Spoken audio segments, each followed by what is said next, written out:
In this video, we'll be looking at a table of values, otherwise known as a T-chart. So for every function, it doesn't matter if it's a line or another type of function. For every function, you can see what different points are on that function if you substitute in certain x values, and you will get certain y values as a result. Super easy. All you have to do is be able to plug into equation and you'll be able to get your values. Alright, but let's see what this looks like. So for example, okay, so it says create a table of values in the domain -2, -1, 0, 1, 2. And if you don't know, domain just means given the possible x values that are given. So they're telling you that x is -2, -1, 0, 1, 2. And they're telling you the equation is y equals 2x plus 1, and they want you to create a table for that. A table of values. I like to call my table a T-chart because it looks kind of like a T, right? So over on this side you have your x values, and over on this side you have your y values. And they often give you the x values. If they don't, you can use your own. So we would go -2, -1, because they did give us these x values. Sometimes they give you the y values and you have to solve for the x values. Not a big deal, same idea. Okay, so now that you have the x values and you have an equation, remember the equation is 2x plus 1. That is 2x plus 1. All you have to do is take each x value and substitute it into that equation to find each y value. So here we have y is equal to 2x plus 1, and in this case x is -2, so 2 times -2 plus 1, which gives us, when you calculate it, -3. So that is the y value that goes here. I'll use another color so we know that's our answer. Alright, and then you'd go ahead and you would do it for the next row. So now we know x is -1 for the next row. And so we can go ahead and substitute that into our equation. Y equals 2, now -1 plus 1. And when you calculate that, you get that y is equal to -1. So that is our second y value. And you do that for the next one as well. Same equation, y is equal 2 times, but this time x is 0 plus 1. So then y will be equal to 1.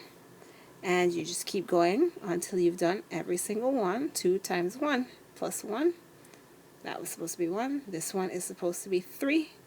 So we have 3 right here, and one more time for our last x value. Y is equal to 2 times 2 plus 1, so that is equal to 5, and so we have created our table of values. Alright, what do we do with this table of values? Well, this is just another way in order for us to graph this equation. So I'm going to make a teeny tiny graph because I don't have much space here. But I just want you to see what this looks like. So in blue, over here, our domain was -2, -1, 0, 1, 2. So that's all I really need on this particular coordinate plane. And my y values go down to -3, 1, 2, 3, -3, and up to 5, 1, 2, 3, 4, 5. This is the ugliest graph I've drawn in a while. Please forgive me. Alright, that's my x-axis, that's my y-axis. Okay, so our first point would be, I'll use a different color here. Our first point would be -2, -3. So those are actually coordinate points. So -2, -3 looks like that right here. Then our next point, I'll use another color. -1, -1. So we could plot that on our graph right here. And our next point would be 0, 1. So we would plot that right here. And the next point would be 1, 3. So we can put that up here. And I have a little multicolored thing happening here. It's very cool.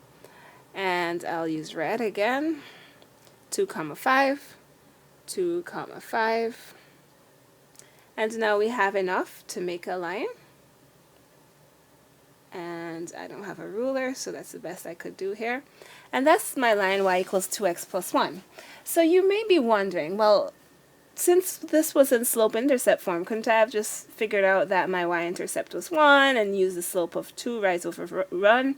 Totally could have. This is just another way to check it. Your y-intercept is in fact 1, and your slope does go up 2 over 1 to the following point, up 2 over 1 to the next point.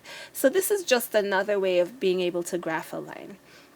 Alright, you can use this for any type of function that you have. As long as you have an equation, you can plug in, or you can substitute x values to get y values. You can even substitute y values to solve for x values. So this is a pretty useful tool, especially if you don't know what a function is supposed to look like. That's it for now.